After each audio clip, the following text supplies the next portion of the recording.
दोस्तों, बिहार विधानसभा चुनाव को लेकर बिहार में जितनी भी सियासी पार्टियां हैं, कहीं न कहीं सबकी नज़र सीमांचल पर टिकी हुई है और सीमांचल पर लगी हुई है।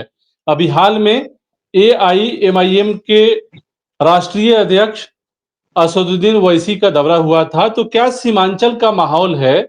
हमारे साथ आरजेडी के सीनियर लीडर मुजाहिद आलम साहब हैं। सीमांचल के सीनियर रहनुमाओं में मुजाहिद आलम का शुमार होता है। पहला सवाल मुजाहिद साहब, सबसे पहले तो सहाफ़त मीडिया के इस प्रोग्राम में आपका स्वागत है, खैर मकदम है। पहला सवाल आपसे यही कि क्या असदुद्दीन ओवैसी के दौरा से सीमांचल में एक अलग माहौल देख रहे हैं आप? लोगों की नज़र जो है वहाँ बनी हुई है।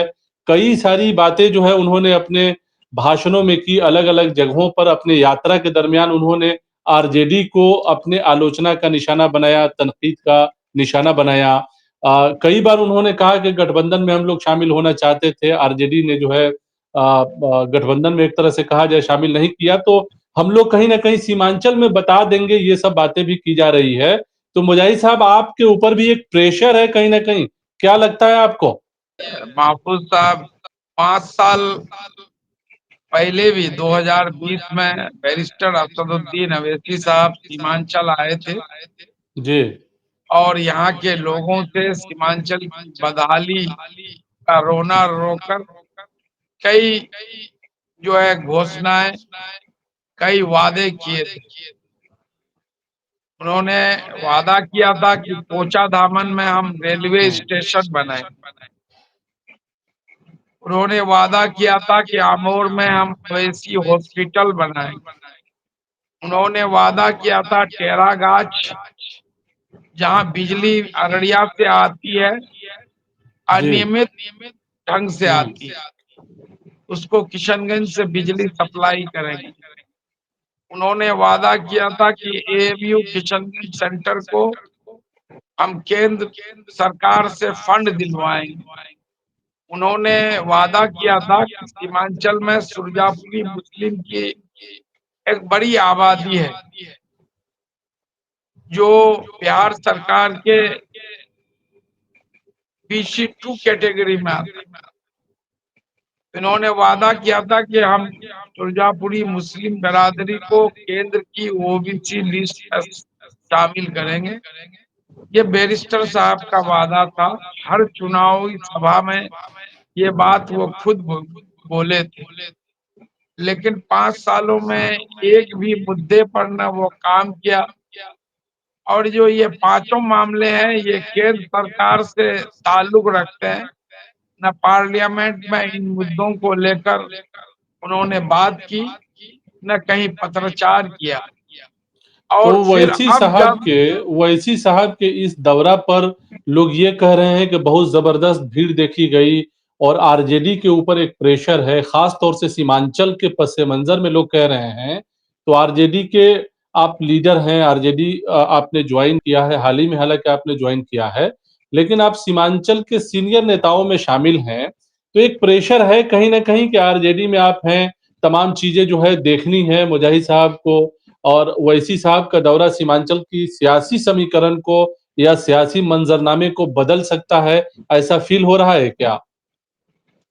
नहीं, वो जिन बातों की बात कर रहे हैं, जिस कयादत को खड़ी करने की बातें कर रहे हैं, कि गरीबों के हाथों में सस्ता देने की बात कर रहे हैं, कि लीडरशिप हम खड़ा कर रहे हैं गरीबों जो है युवाओं को, लेकिन जो सच्चाई उसके विपरीत है।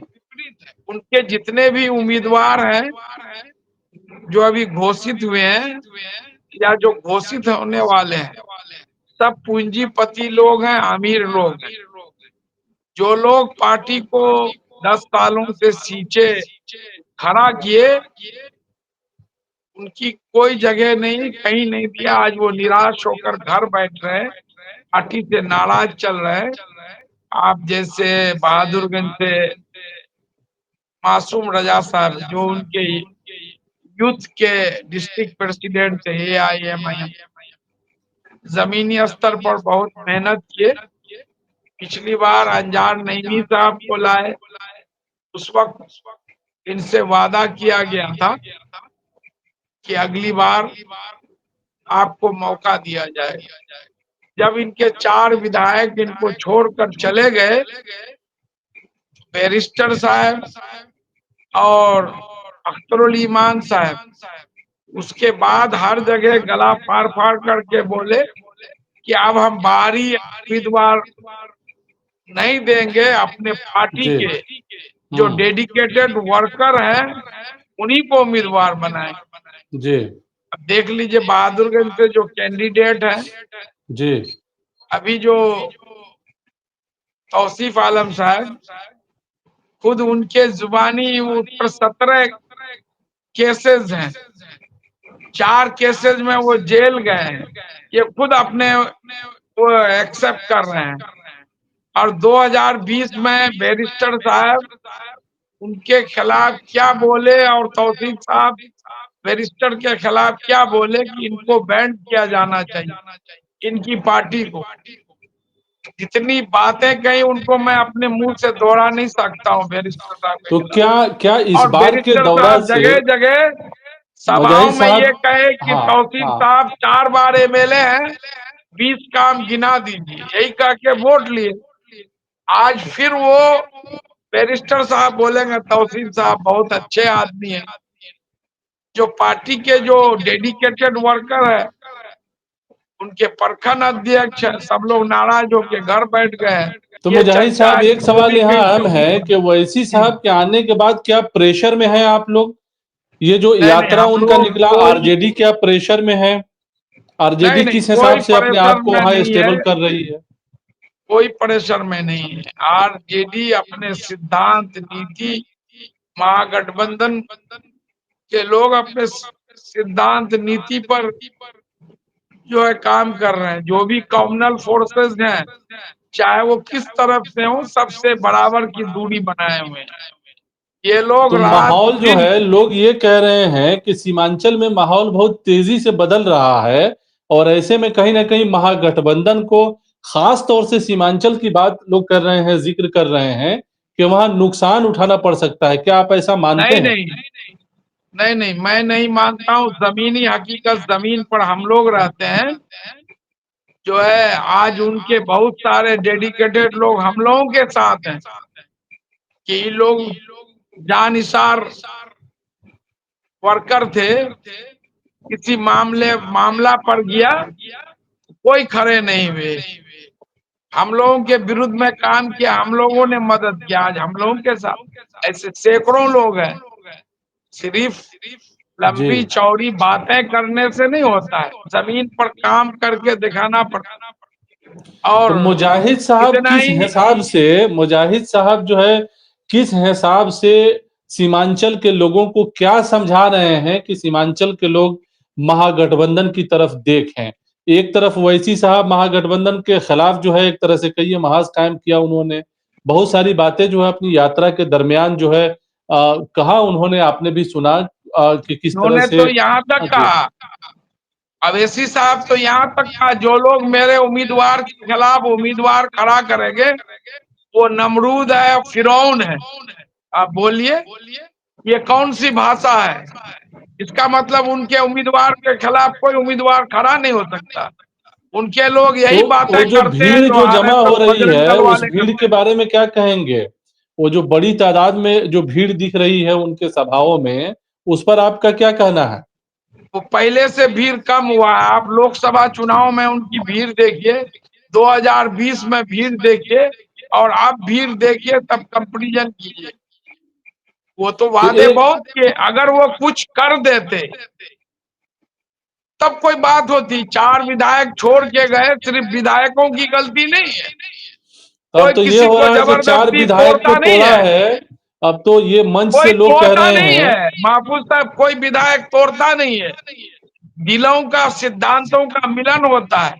उनका कोई काम नहीं हो रहा था, इसलिए छोड़ कर गए। खुद लेकिन तो वो लोग एमआईएम बोल तो रहे हैं। एमआईएम तो ये आरोप लगा रही है कि 4 विधायकों को तोड़ा है, हम 24 जो है सीट लाएंगे, 4 को तोड़ा है, हम 24 लेकर आएंगे। ये सब हाँ, भी बातें आ रही है सामने। ठीक, वो सब हवाई बातें हैं।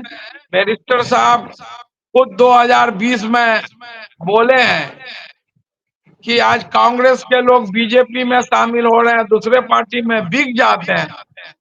मतलब एमआईएम का जो है एमएलए को कोई खरीद नहीं सकता है, कोई दूसरे पार्टी में जा नहीं सकता।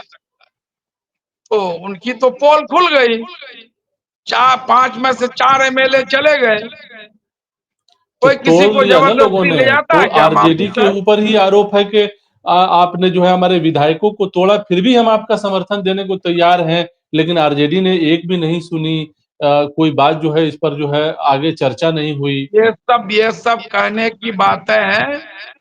खुद जो है उनके सदर अख्तरुल ईमान साहब 2014 में सम्राट चौधरी पार्टी को तोड़ के जेडीयू में चले गए। ऐसा थोड़े था कि अख्तरुल ईमान साहब को जेडीयू ने खरीद लिया था, जेडीयू में तो बिक गए। एक इसी सवाल मुजाहिद सिद्धांत पर गए साहब जी, थे। जी। एक तो चले एक गए, सवाल दोनों जेडीयू में गए, एक जेडीयू छोड़ के एमआईएम में गए, दूसरे लोग, दूसरा जो है सम्राट चौधरी बीजेपी में गए। एक साथ न पार्टी तोड़े थे दोनों 2014 में। एक सवाल यहाँ अहम है कि सीमांचल में पसमानदगी बहुत ज़्यादा है। इसका ज़िक्र जो है आप भी करते हैं, एमआईएम भी करती है और दूसरी पार्टियां भी करती है। इसके अलावा भी बहुत सारे मुद्दे हैं जिसको हल करने का आप लोग वादा करते हैं, जिसमें पलायन सबसे बड़ा मसला है, सैलाब सबसे बड़ा मसला है, बेरोजगारी मामला सबसे ज़्यादा जो है आप लोग उठाते रहे हैं, सभी पार्टियां उठाती है। तो मुजाहिद साहब इस चुनाव में लोगों को क्या समझा रहे हैं?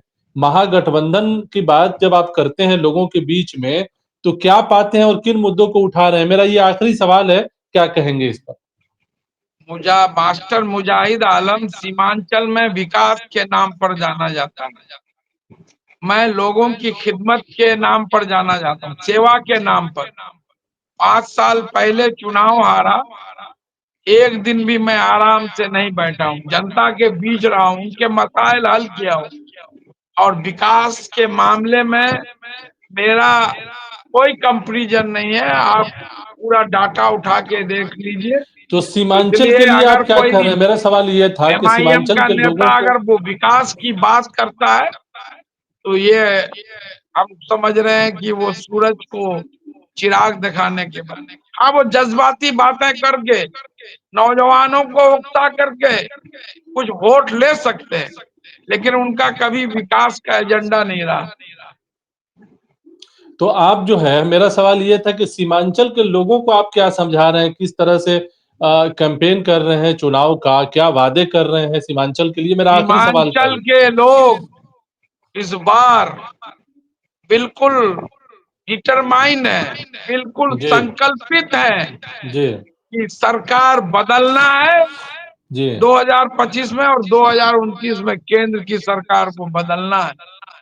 राहुल गांधी तेजस्वी यादव जी के नेतृत्व में जब से ये लोग सरकार में हैं, इन लोगों ने बहुत ज्यादा मेंटली टॉर्चर किया है माइनॉरिटीज का, जो शेड्यूल कास्ट है, शेड्यूल ट्राइब्स है, पिछड़ी जाति के लोग हैं।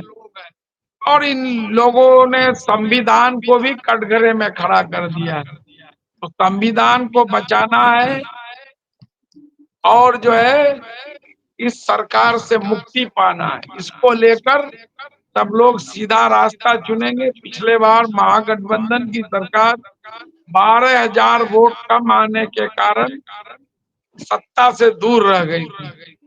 इसलिए सीमांचल के चलिए, लोग जी। इस बार कोई हुँ। गलती नहीं करेंगे। अभी सबसे बड़ी समस्या लोगों के सामने में है कि इस सरकार से मुक्ति।